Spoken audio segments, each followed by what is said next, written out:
కూటమి ప్రభుత్వం ఏర్పడి 2 ఏళ్లు పూర్తయ్యాయి. కానీ ఎన్నికల సమయంలో ఇచ్చిన సూపర్ 6 హామీలు ఏమయ్యాయి? ఆడబిడ్డ నిధి పేరుతో నెలకు 1500 అన్నారు. 2 ఏళ్లలో ఇచ్చింది గుండు సున్నా.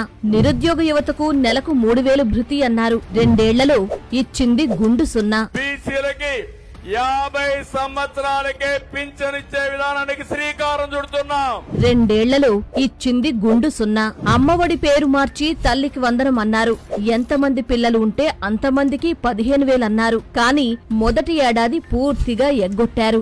రెండో ఏడాది కూడా అందరికీ కాదు, ఎవరికో 9,000, ఎవరికో 10,000, ఇంకెవరికో 13,000. దాదాపు 20 లక్షల మందికి పైగా కోతలు. ఫ్రీ బస్ అన్నారు. కానీ ఆర్టీసీలో 16 కేటగిరీల బస్సులు ఉంటే కేవలం 5 కేటగిరీలకే పరిమితం చేశారు.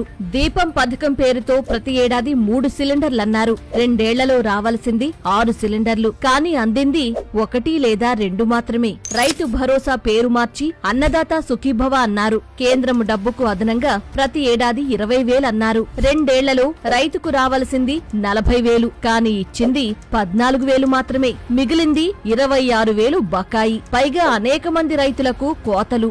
ఇది వెన్నుపోటు కాదు, వెన్నుపోట్లు చంద్రబాబు.